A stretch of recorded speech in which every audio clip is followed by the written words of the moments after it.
Nací hacia fines de la Edad Moderna, poco antes de que comenzara a regresar la Edad Media, bajo el signo de Sagitario e iluminado amablemente por Júpiter. Mi nacimiento sucedió durante la hora temprana de la noche en un día cálido de julio. De manera inconsciente, amé y busqué toda mi vida la temperatura de aquel momento y, cuando faltó, la extrañé dolorosamente.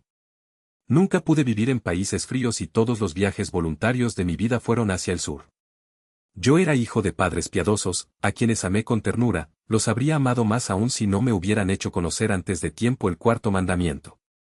Pero, lamentablemente, los mandamientos siempre tuvieron un efecto fatal en mí, por más correctos y bien intencionados que hubieran sido. Yo, que por naturaleza soy un cordero y manejable como una pompa de jabón, siempre fui rebelde contra los mandamientos de cualquier tipo, en especial durante la época de mi juventud. Alcanzaba con oír la palabra, debes, para que todo dentro de mí se diera vuelta y me encaprichara. Es fácil imaginar que esta particularidad tuvo una influencia importante y perniciosa en mis años escolares. En esa materia divertida que llamaban Historia Universal, nuestros maestros nos enseñaban que el mundo siempre había sido gobernado, guiado y transformado por aquella clase de personas que imponían sus propias leyes y rompían con las heredadas, y nos decían que esas personas eran dignas de admiración. Pero al hacerlo mentían tanto como durante todo el resto de las clases, porque si alguna vez uno de nosotros, ya fuera con buena o mala intención, mostraba un poco de coraje y protestaba contra cualquier mandamiento, o apenas contra alguna costumbre o moda tonta, no resultaba admirado ni nos lo recomendaban como ejemplo, sino que lo castigaban, se burlaban de él y lo ahogaban con ese exceso cobarde de poder que poseen los maestros. Por suerte ya había aprendido las cosas importantes y valiosas para la vida antes de comenzar con la escuela, poseía sentidos despiertos, delicados y finos, en los que podía confiar y que me producían placer. Aunque más tarde sucumbí irremediablemente a las tentaciones de la metafísica y, en ocasiones, llegué a mortificar y descuidar mis sentidos, una atmósfera de sensualidad delicadamente construida, en especial en lo que se refiere a lo visual y lo auditivo, siempre me fue fiel y participó con vitalidad en el mundo de mis ideas, aun allí donde parece más abstracto. Por lo tanto, como he dicho, yo ya me había munido de ciertas provisiones para la vida antes de que comenzaran los años escolares. Conocía nuestra ciudad natal, los gallineros y los bosques, las huertas con árboles frutales y los talleres de los artesanos, conocía los árboles, los pájaros y las mariposas, sabía cantar canciones y silbar a través de los dientes y algunas otras cosas valiosas. A eso se sumaron después las materias de la escuela que me resultaban fáciles y entretenidas, disfrutaba especialmente del idioma latín y escribí versos en ese idioma tan temprano como en alemán. El arte de la mentira y de la diplomacia se lo debo al segundo grado, en el que un preceptor y un colaborador me enseñaron esas habilidades luego de que mi apertura y confianza infantil me acarrearan una desgracia tras otra. Esos dos educadores me mostraron con éxito que la honestidad y el amor por la verdad eran características que no buscaban en sus alumnos. Me adjudicaron una travesura, una muy poco importante que había sucedido en clase y de la que era absolutamente inocente, y, como no lograban que yo confesara la autoría, la pequeñez se convirtió en un asunto de Estado. Ambos me maltrataron y golpearon sin obtener la ansiada confesión, pero logrando, eso sí, quitarme toda fe en la respetabilidad de la casta docente. Aunque con el tiempo, gracias a Dios, también llegué a conocer maestros auténticos y dignos de toda admiración, el daño ya estaba hecho y no solo mis relaciones con los maestros de escuela, sino aquellas con cualquier autoridad, se habían vuelto falsas y amargas. A grandes rasgos, durante los 7 u 8 primeros años escolares fui un buen alumno, por lo menos pertenecía siempre a los primeros de mi curso. Solo cuando comenzaron aquellas luchas de las que no se salva nadie que vaya a convertirse en una personalidad, fui entrando en un conflicto cada vez mayor con la escuela. No comprendí esas luchas hasta 2 décadas después, en aquella época simplemente estaban allí y me rodeaban, en contra de mi voluntad, como una desgracia terrible. La cosa era así, a partir de los 13 años tuve en claro que sería poeta o no sería nada. Pero a esta claridad no tardó en sumarse otra, dolorosa. Una persona podía querer convertirse en maestro, pastor, médico, artesano, comerciante, también en músico, pintor o arquitecto, había un camino para todos los oficios del mundo, había requisitos previos, una escuela, clases para principiantes. Solo para el poeta no existían. Estaba permitido e incluso era un honor ser un poeta, esto quiere decir, ser exitoso y conocido como tal. Lamentablemente, a esa altura el poeta ya solía estar muerto. Pero convertirse en un poeta, eso era imposible, querer hacerlo era una ridiculez y una vergüenza, como no tardé en comprobar. Había aprendido rápido lo que la situación dejaba en claro, uno podía ser poeta, pero no convertirse en uno. Más aún, el interés en la poesía y el talento poético propio resultaban sospechosos para los maestros. Ellos miraban con suspicacia o se burlaban, a veces incluso ofendían mortalmente. Con los poetas sucedía lo mismo que con los héroes y con todas las creaciones y metas vibrantes o hermosas, valientes o fuera de lo común, en el pasado resultaban maravillosas, todos los libros escolares estaban repletos de sus elogios, pero en el presente y de verdad eran odiadas.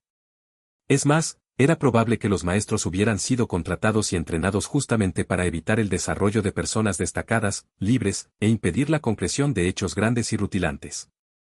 Así fue que entre mi persona y mi meta distante no veía otra cosa que precipicios, todo me parecía inseguro, desvalorizado. Solo una cosa seguía firme, que quería ser poeta, fuera fácil o difícil, ridículo o respetable. Las consecuencias externas de esa decisión, más bien, de esa fatalidad, fueron las siguientes. Cuando tenía 13 años y aquel conflicto recién empezaba, mi comportamiento dejó tanto que desear, en la casa de mis padres así como en clase, que fui enviado al exilio a una escuela de otra ciudad.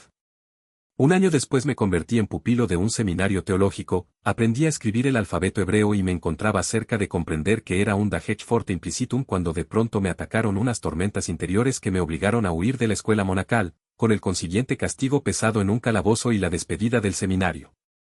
Por un tiempo me esforcé en avanzar con mis estudios en una escuela secundaria, pero allí también el calabozo y la despedida marcaron el final. Luego fui aprendiz de comerciante por 3 días, volví a escapar y, para gran preocupación de mis padres, desaparecí durante un par de días y noches.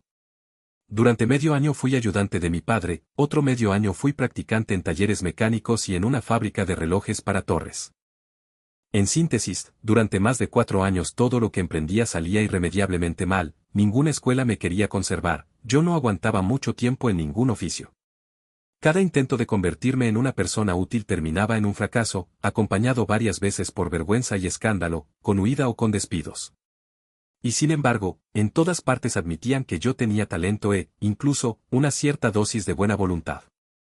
También solía ser muy trabajador, siempre admiré la gran virtud del ocio, pero nunca fui un maestro en ella. A los 15 años, cuando ya había fracasado en la escuela, comencé a ocuparme con conciencia y energía de mi propia educación.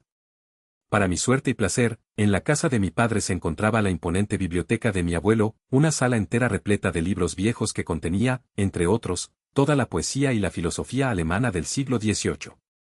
Entre mi 16º y mi 20º año de vida no solo llené un montón de papel con mis primeros intentos como poeta, sino que también leí la mitad de la literatura universal y me ocupé de la historia del arte, de los idiomas y de la filosofía con una perseverancia que habría alcanzado de sobra para un estudio normal.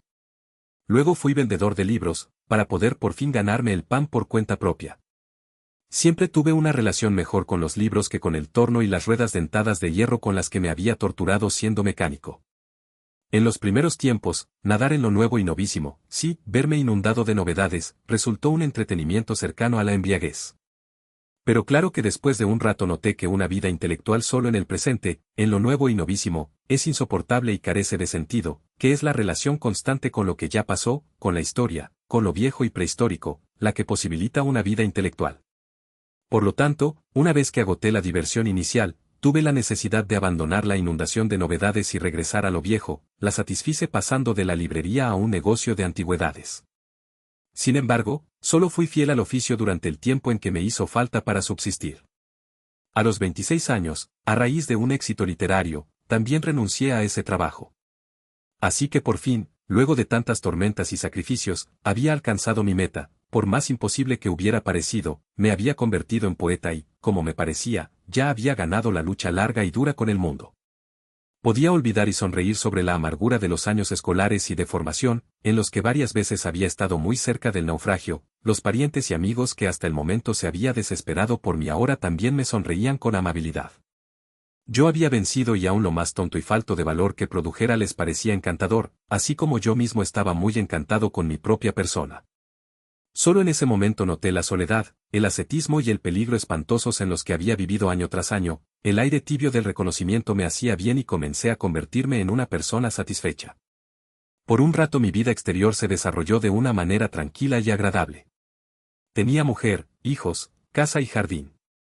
Escribía mis libros, era considerado un poeta digno de estima y vivía en paz con el mundo.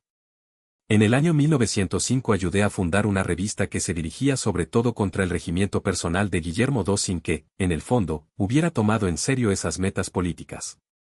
Realizaba viajes bonitos por Suiza, Alemania, Austria, Italia, India. Todo parecía estar en orden. Entonces llegó aquel verano de 1914 y de pronto tanto adentro como afuera todo parecía haber cambiado. Quedó claro que nuestro bienestar había crecido sobre un suelo inseguro y comenzó el malestar, la gran educación. Había empezado la así llamada gran época y no puedo decir que me hubiera encontrado más preparado, más digno y en mejores condiciones que a todos los demás.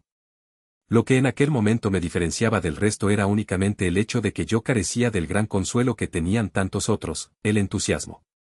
Así fue que volví en mí y entré en conflicto con el mundo que me rodeaba, ingresé otra vez a la escuela, tuve que olvidar nuevamente la satisfacción conmigo mismo y con el mundo, y recién con esa experiencia atravesé el umbral de la iniciación en la vida.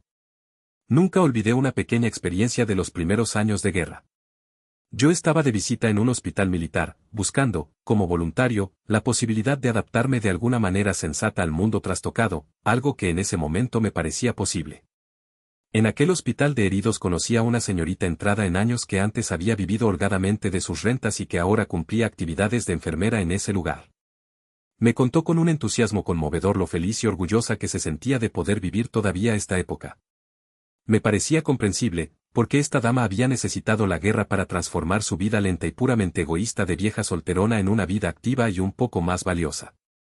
Pero mientras ella me informaba su alegría en un corredor lleno de soldados vendados y heridos por las balas, entre salas repletas de amputados y moribundos, el corazón me dio un vuelco. Por más que comprendiera el entusiasmo de esta tía, no podía compartirlo, no podía darle la bienvenida. Si a cada 10 heridos correspondía una de estas enfermeras entusiastas, entonces la felicidad de estas damas se había pagado demasiado caro. No podía compartir la alegría con respecto a esa gran época y por eso, desde el principio, la guerra me hizo sufrir dolorosamente. Durante años me resistí con desesperación contra esa desgracia que en apariencia había venido de afuera y caído del cielo, mientras que a mi alrededor todo el mundo actuaba como si la misma desgracia los colmara de entusiasmo. Y si encima leía los artículos periodísticos de poetas que descubrían la bendición de la guerra, los llamados de los profesores y todas esas poesías de guerra nacidas en los cuartos de estudio de autores famosos, entonces me sentía aún más miserable. Un día, en el año 1915, se me escaparon en público la confesión de esa sensación de miseria y unas palabras desilusionadas acerca de que incluso los así llamados intelectuales tampoco supieran hacer nada mejor que predicar el odio, diseminar mentiras y elogiar la gran desgracia. La consecuencia de esa queja expresada con bastante timidez fue que la prensa de mi patria me declaró traidor. Fue una nueva experiencia para mí, a pesar de la gran cantidad de contactos que había tenido con la prensa, todavía no había conocido la situación de ser repudiado por la mayoría. El artículo con aquella denuncia fue impreso en 20 diarios de mi patria, de todos mis amigos, creía tener muchos en la prensa, solo 2 se atrevieron a intervenir por mí. Amigos viejos me hicieron saber que habían alimentado una víbora en su pecho y que de ahí en más sus corazones solo latirían por el emperador y por el Reich, pero no por un degenerado como yo. Recibí cantidades de cartas insultantes escritas por desconocidos y los libreros me informaron que un autor con pensamientos tan desdeñables ya no existía para ellos. En varias de esas cartas descubrí una joya que en ese momento veía por primera vez, la impresión de un pequeño sello que decía, Dios castigue a Inglaterra. Se podría pensar que yo me reí mucho sobre esos malentendidos. Pero no pude hacerlo. Esa experiencia tan poco importante en sí misma trajo como fruto la segunda gran transformación de mi vida.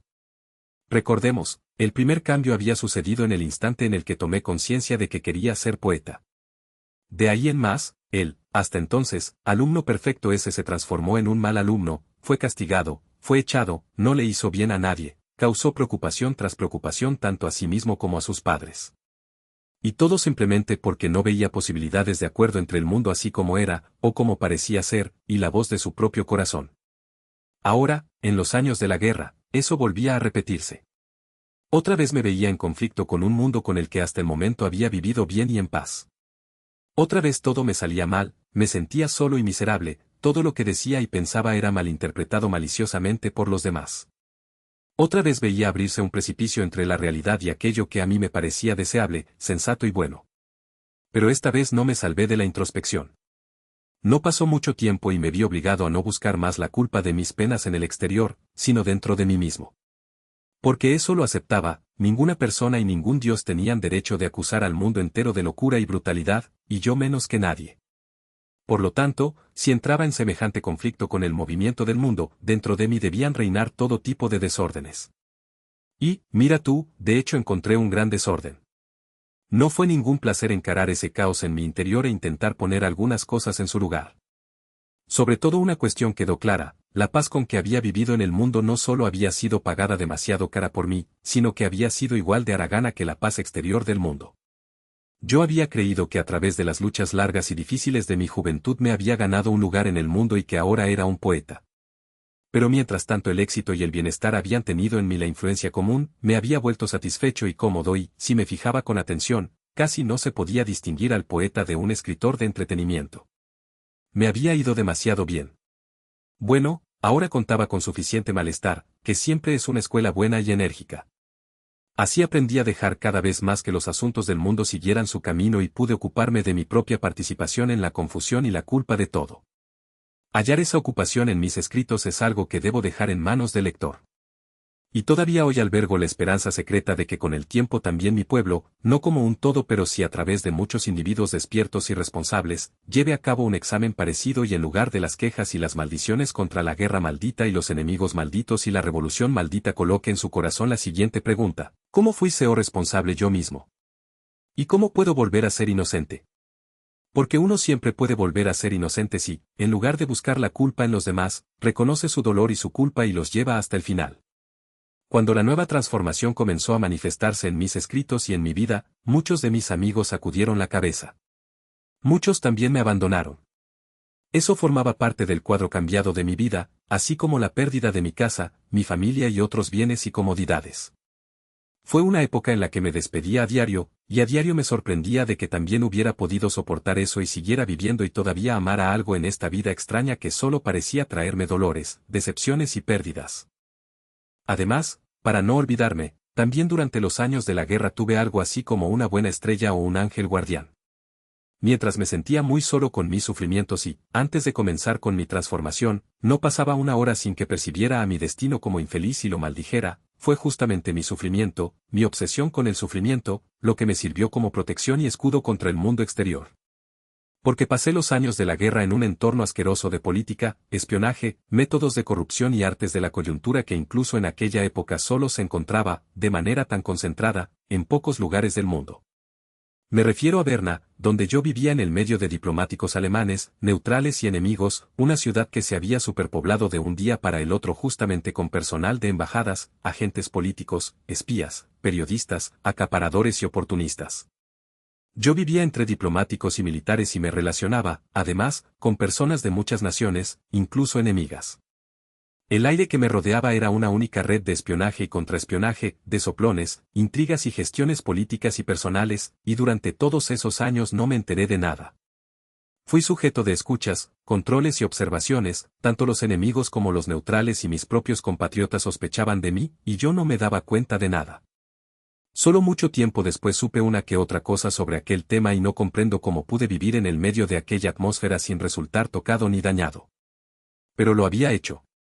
El final de la guerra coincidió con la conclusión de mi transformación y el punto máximo de mis dolores de prueba. Esos dolores ya no tenían nada que ver con la guerra y el destino del mundo, la derrota de Alemania, esperada con certeza desde hacía años por los que estábamos en el exterior, tampoco poseía ya nada de atemorizante.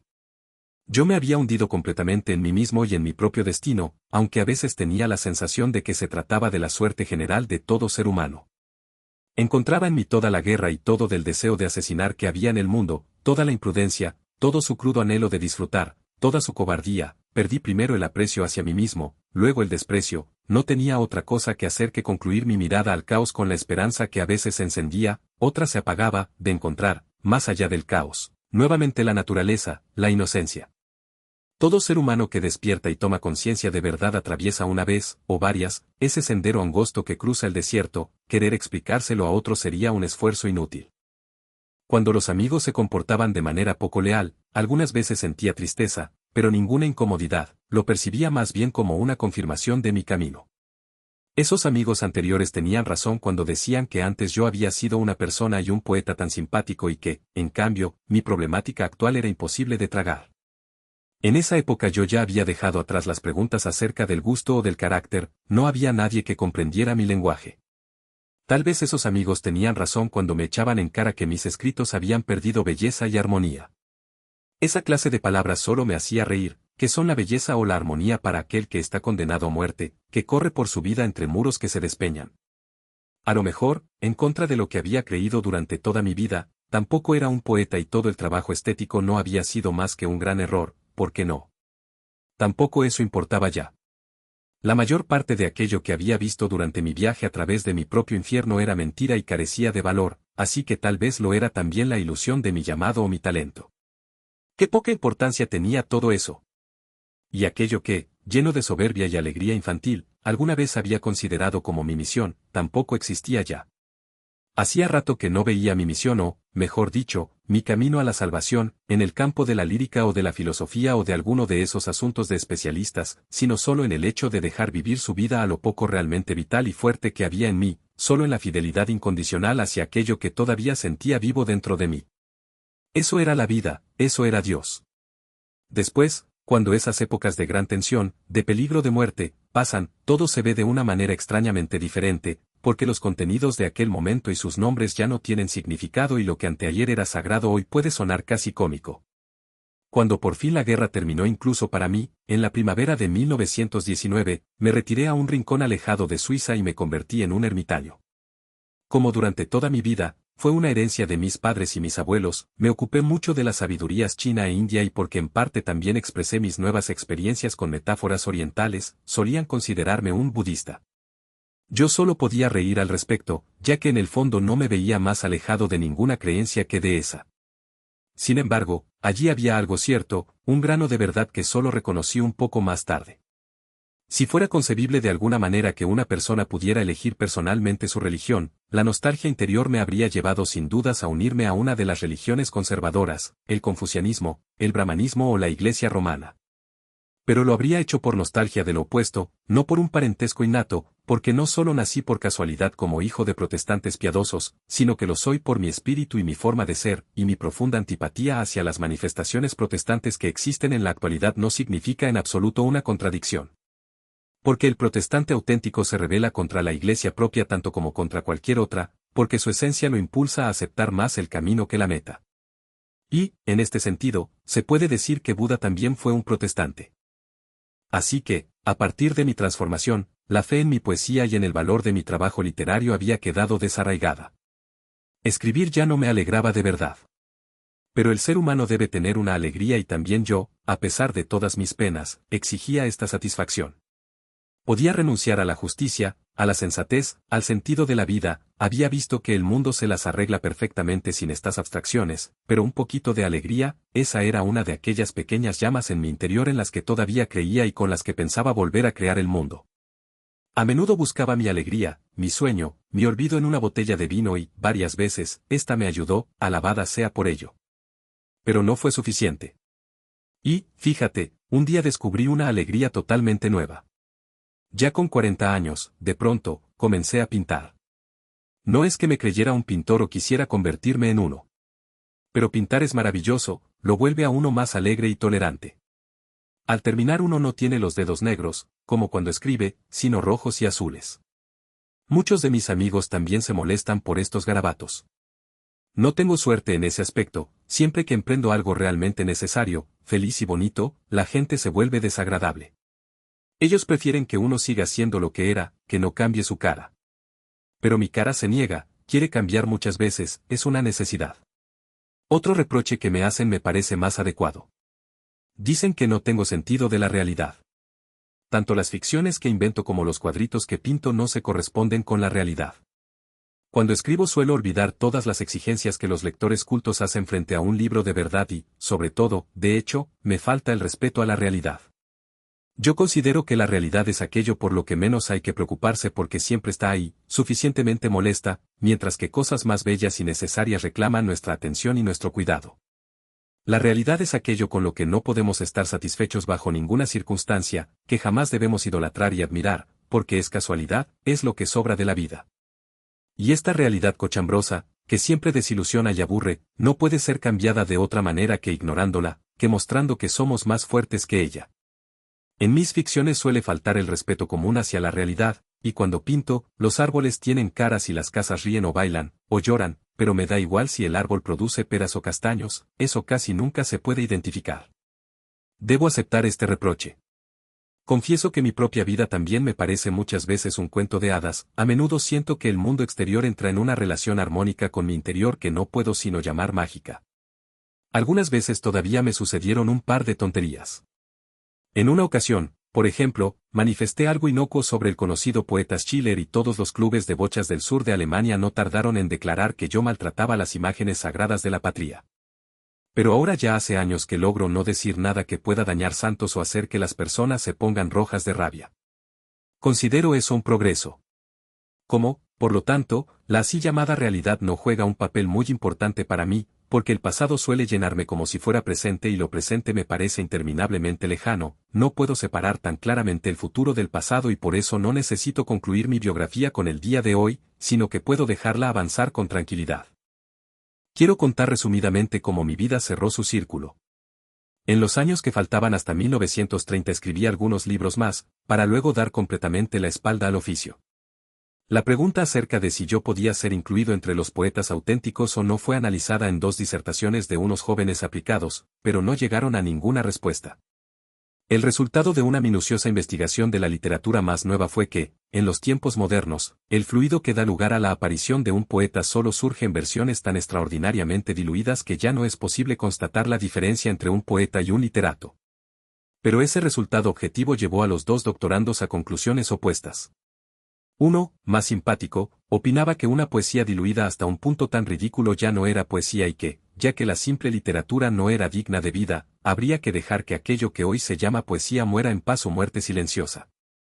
El otro, en cambio, era un admirador incondicional de la poesía, incluso en su forma más oscura, y por eso opinaba que era mejor dejar valer, por las dudas, a 100 no poetas que ser injustos con un solo poeta que tal vez tuviera dentro de sí una gota de sangre auténtica del Parnaso. Yo me ocupé básicamente de la pintura y de los métodos mágicos de China, pero poco a poco, durante los años siguientes, me interesé cada vez más por la música.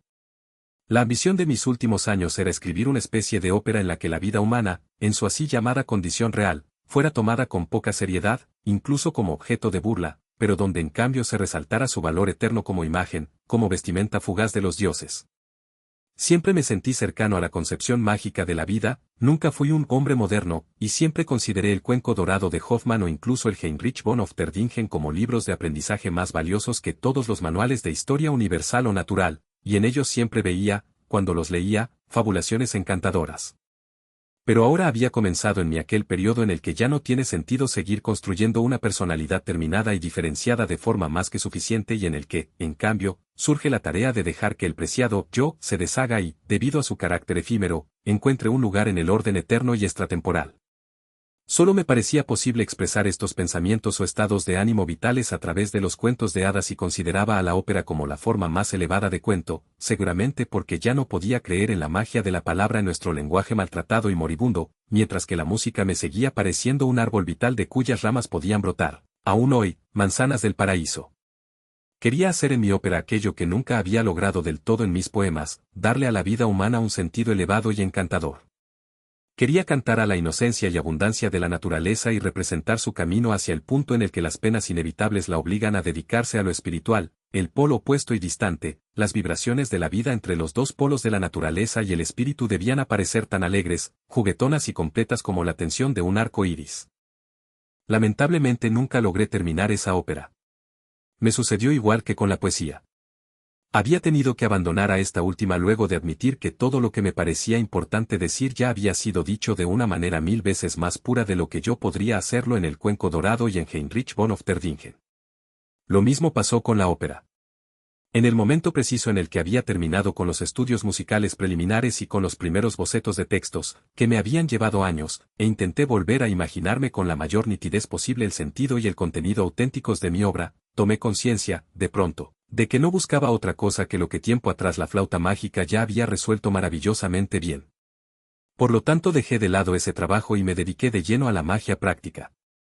Aunque mi sueño de artista había sido una ilusión, aunque no era capaz de un cuenco dorado ni de una flauta mágica, sí había nacido para ser mago.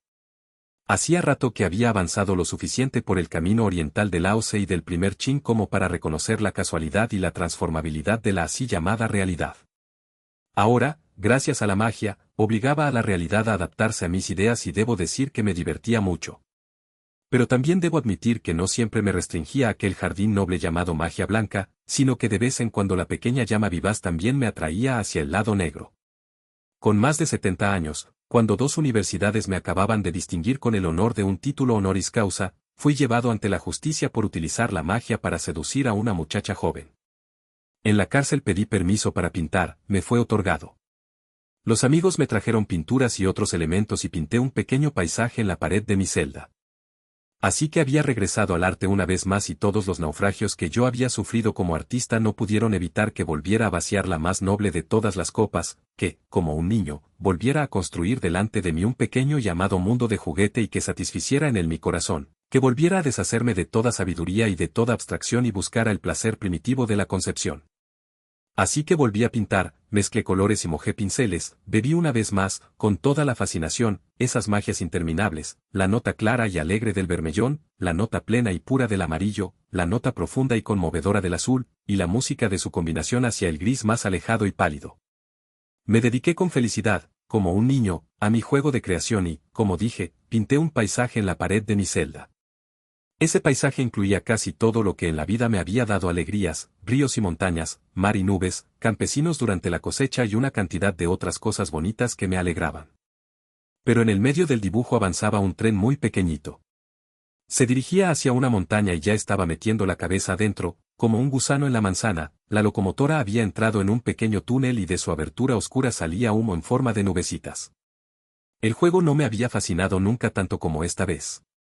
Este regreso al arte no solo me hizo olvidar que era un preso y acusado y que tenía pocas posibilidades de terminar mi vida en otro lugar que no fuera la penitenciaría, a veces incluso olvidaba mis ejercicios mágicos y me sentía suficientemente mago cuando, con mi pincel delgado, creaba un árbol minúsculo, una nube pequeña y clara.